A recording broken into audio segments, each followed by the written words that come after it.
Stop believing you are the only one suffering through the Pythagorean theorem while questioning your entire existence. You might think your school experience was unique to your town or your specific group of friends, but you are about to discover something slightly terrifying. We all lived the exact same life, just in different buildings. From the panic of forgetting your homework to the strategic warfare of the cafeteria, there is a universal script we all followed without realizing it. Have you ever wondered why every single teacher in the world says the bell doesn't dismiss you, I do? Or why looking at the clock actually makes time move slower? By the end of this video, you're going to unlock a vault of shared memories that proves we are all connected by the same awkward, stressful, and hilarious trauma known as the K-12 education system. Let's start with the morning routine, or rather, the morning tragedy. There is a specific meme that perfectly captures the mathematics of sleep. You know the one. You're lying in bed at 6:45 a.m. and you start doing complex algebra in your head. You calculate that if you skip a shower, you get 10 more minutes of sleep. If you skip breakfast, that's another 8 minutes. If you run to the bus stop at full speed, you can buy yourself another 4 minutes. It is the only time in your life you are genuinely motivated to do math. And then there's the lie we all tell ourselves, just 5 more minutes. You close your eyes for what feels like a single blink, a microscopic moment of rest. And suddenly, it's 7:30, your mom is screaming, and you are trying to put your pants on while brushing your teeth. That adrenaline rush is stronger than any coffee you will ever drink as an adult. Once you actually get to school, the psychological warfare begins immediately. It usually starts with the hallway traffic. There is always that one group of people walking slower than a glacier, taking up the entire width of the hallway. You're trying to get to third period science before the bell rings, and you're stuck behind a wall of backpacks. In that moment, you understand road rage before you even have a driver's license.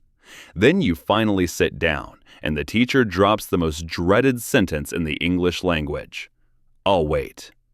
The class is being loud, chaos is reigning, and the teacher just stands there, hands folded, staring into your soul. The silence that follows is louder than the noise was. You just sit there, awkwardly making eye contact with your desk, wishing you could dissolve into the floor. It's a power move that every educator seems to learn in teacher school. But speaking of teachers, have you ever noticed how they struggle with technology? There is a universal experience where the teacher puts on a video and the mouse cursor is left hovering right over the play bar. It stays there for the entire 20-minute documentary. You want to scream. You want to run up there and move the mouse. The entire class is fixated on that one little cursor, completely ignoring the educational content about the Industrial Revolution.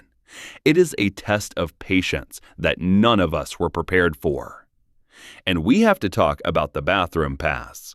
You raise your hand, desperate, and ask, "Can I go to the bathroom?" And the teacher hits you with the classic, "I don't know, can you?" It takes every ounce of self-control not to roll your eyes into the back of your head. You just stare at them, forced to correct your grammar while your bladder is about to explode. It is the ultimate dad joke, weaponized against students for generations. But the academic stress was nothing compared to the battlefield of the cafeteria. But before we get to the politics of lunch, there is a moment of sheer panic we need to discuss first. Imagine you are taking a multiple choice test. You feel confident. You circle answer C. Then you move to the next question, and the answer is also C. Then the next one is C. Suddenly, sweat starts forming on your brow. 3 C's in a row? That's possible. But then the fourth answer is also C. Now you are in a full-blown crisis. You start changing correct answers just to break the pattern because there is no way the universe or your teacher would allow 4 C's in a row. You are no longer testing your knowledge. You are playing psychological 4D chess with the answer key. And while you are having this internal meltdown, there is always that one student. You know the one, the smart kid. Halfway through the test, while you are still struggling on question number 5, they loudly flip their paper over. That sound is like a gunshot. Then, they have the audacity to walk up to the teacher's desk, hand it in, and walk back to their seat with a smug look on their face. You look at the clock, you look at your blank paper, and you accept your fate. But let's be honest, the most valuable currency in school wasn't grades. It was gum. The moment you opened a pack of gum in class, you became a celebrity. People you hadn't spoken to in 3 years suddenly turned around in their seats with a smile. "Hey, best friend, can I have a piece?" You essentially became a philanthropist, distributing minty charity until the pack was empty in 30 seconds flat. You learned very quickly to open that wrapper as silently as a ninja, or risk bankrupting your supply. Then there is the tragedy of the dropped pencil. You're sitting at your desk and your pencil rolls off the edge. You watch it fall. It hits the floor and bounces. But when you look down to pick it up, it's gone.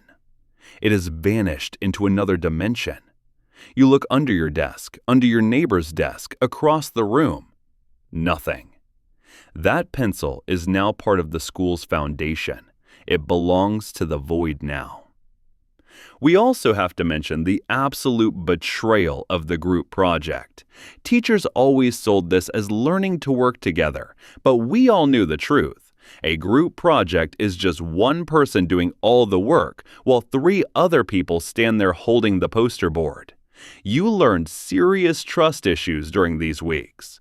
There is the person who promises to do the research and ghosts you, the person who says they will print it out and runs out of ink at 11 p.m. the night before, and you, the one sitting at the computer at 2 a.m., fueled by rage and energy drinks, putting the whole thing together so you don't fail. But amidst all the stress, there were moments of pure, unadulterated joy. Remember when the teacher would roll in that big cart with the TV strapped to it?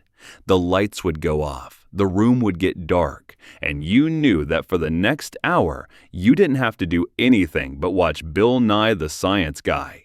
It was the closest thing to a vacation you could get on a Tuesday. The collective sigh of relief from the entire class was palpable. And what about the end of the day? The anticipation of the final bell is a feeling that cannot be replicated in the adult world.